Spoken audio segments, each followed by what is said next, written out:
Hello guys! Heto na naman tayo. Ito pong muli si Nanette ng Net Cooking. Dito pa rin tayo sa ating Oisy Sarap channel. So today tayo po ay magluluto ng salmon na sinigang po sa kamatis or kinamatisang salmon. Siyempre ito po ay sinigang type, kaya tayo po ay gagamit din ng sinigang broth.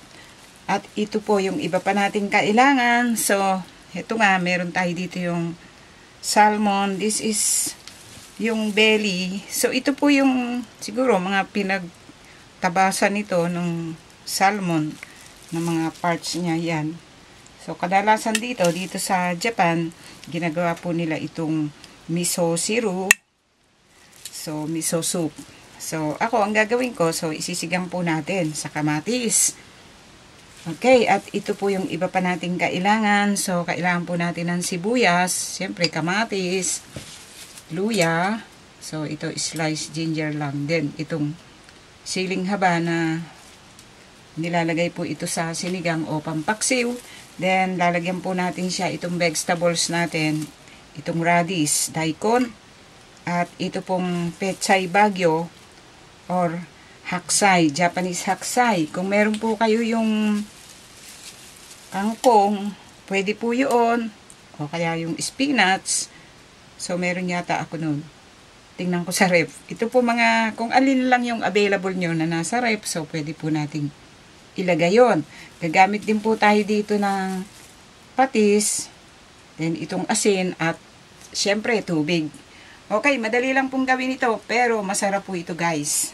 Okay, umpisa na po natin. Ang una po natin gagawin, so meron po tayo ditong boiling water. So, ang gagawin ko, lalagyan ko po ito ng salt. So, ito pong itong salmon, iba-blanch ko lang dito. Okay. So, ang gagawin ko lang dito, guys. Ayan. Nilagay ko lang dyan, then turn off ko lang yung heat. So, babandean ko lang ito. Sandali lang. So, para yung hindi magandang amoy nitong salmon ay mawala. So, okay. Lagay natin dito sa strainer. So, hinahango ko lang ito guys.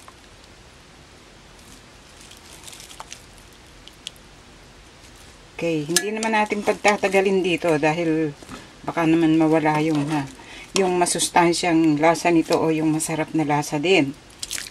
Okay. So, tanggalin natin dito isa-isa.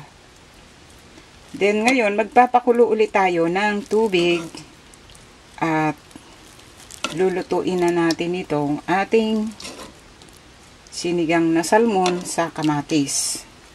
Okay, so, ayan. Mahango na natin. Okay. Okay, guys. Then, ngayon, so, ang ginawa natin, nagpakulo tayo ng panibagong tubig dito. This is for about 5 or 6 cups of water. So, lagyan po natin ng salt.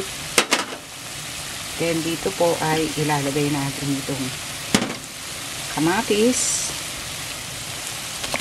Okay. Then, itong daikon.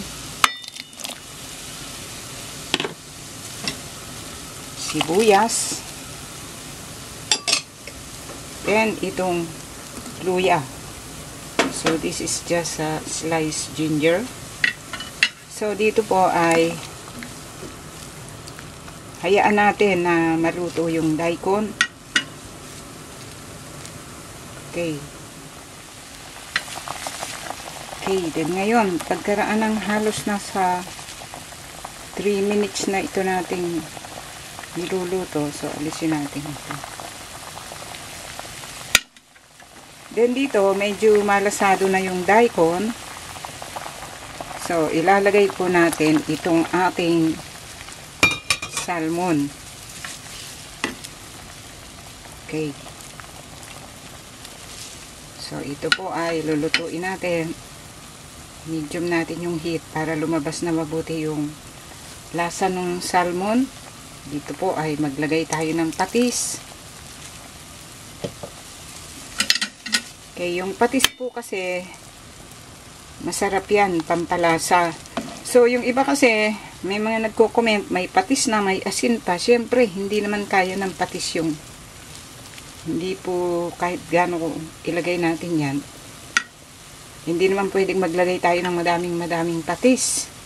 Siyempre, mag-a-add po tayo ng salt. Depende po sa ating panlasa. Okay, tulad nito, titikman natin.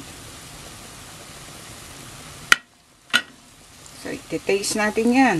Para nun, titingnan natin kung okay na.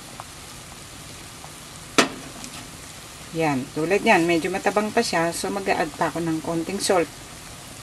Maya-maya. Okay, so dito, lulutuin po natin ito. Okay, then ngayon, pagkaraan ng halos nasa 5 minutes na po natin niluluto itong salmon.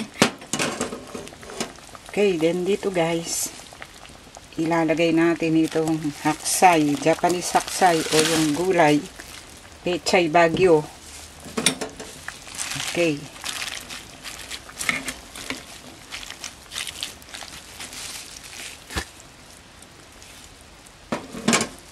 Okay. Then dito,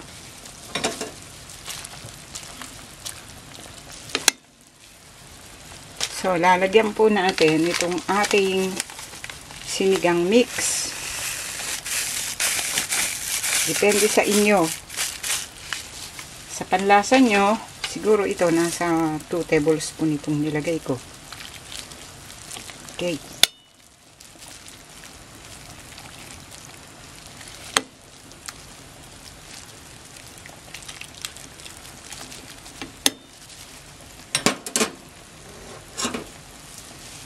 Okay, then dito po, lagyan natin ng cover.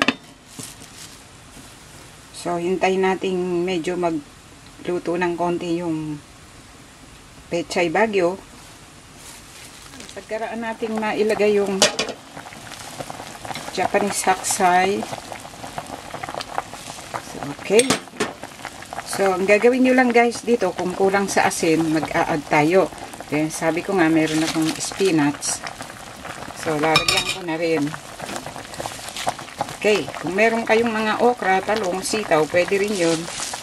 Kaya lang, ito kasi yung mga available na vegetables ko lang. Nakita ko sa rep, so nilagay ko lang. Okay. Then, itong siling haba, ilagay natin. Okay, lagyan po natin ng cover. So, dito kasi, madali lang maluluto itong spinach. Okay. Okay. Then, dito, ite-turn off ko na po yung heat. At ito po ay pwede na po natin i-serve at kainin. Pagkaroon po ng just 5 minutes. Para po noon yung spinach, maluluto po doon sa init na natitira. Okay. Then, ngayon guys, ito po yung kinalabasan sa pagkakaluto po natin dito sa ating sinigang na salmon sa kamatis. Okay, try nyo po kasi masarap talaga yan. Wow.